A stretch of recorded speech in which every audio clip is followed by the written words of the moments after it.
of the challenges in phage therapy is and has always been that bacteria can become resistant to bacteriophage as well. So they can become resistant to antibiotics. They can also become resistant to bacteriophage. A group of scientists about 10 years ago worked out how they do that. And what happens is that when the virus enters the bacterial cell, the bacterium captures little bits of DNA from the invading virus and uses those bits to create DNA segments, which are known as CRISPR arrays. CRISPR stands for, in case you're interested, clustered, regularly interspaced, short palindromic repeats. But we'll just call CRISPR from now on. And the CRISPR arrays allow the bacteria to remember the viruses. And so if the viruses attack the bacteria again, they can produce RNA segments from the CRISPR arrays that target the virus's DNA, and they then use a specialized protein to cut the DNA, which effectively disables the virus. Now, that was an interesting finding about bacteriophage biology and how bacteriophage can guard against infection, against reinfection from bacteriophage.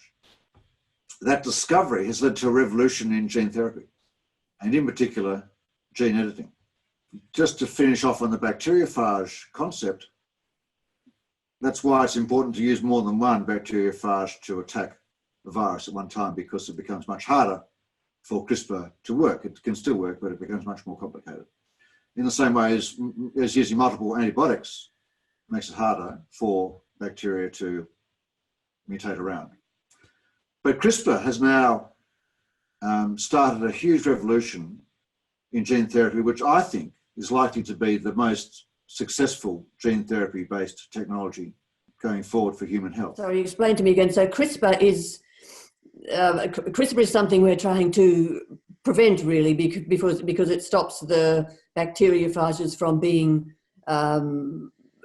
effective again. Is that correct? So we're trying to edit genes to prevent CRISPR working out how to attack them. Have I got that right or not? No, that wrong? It's not right.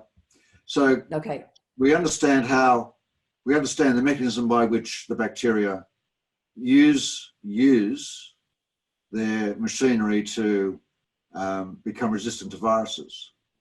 And that was an interesting finding in that field. But someone had the smart idea that it could be used for human gene therapy, that you could use the CRISPR mechanism from bacteria to put into human cells, to engineer human cells to fix genetic defects in human cells. Nothing to do with bacteria. Nothing to do with bacteriophage.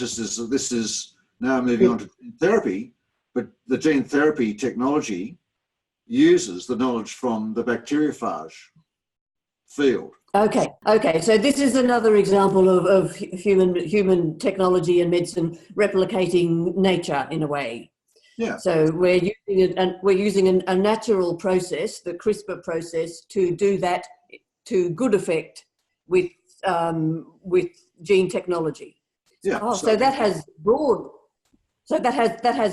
potentially broad applications, doesn't it? Very broad applications. Any disease that has as its basis a mutant gene can be a target for CRISPR gene editing. Essentially, it's like inserting into the cell a pair of scissors that can cut specifically that bad gene out and then replace it with the good gene to fix the genetic problem. So that's what CRISPR can, in theory, do.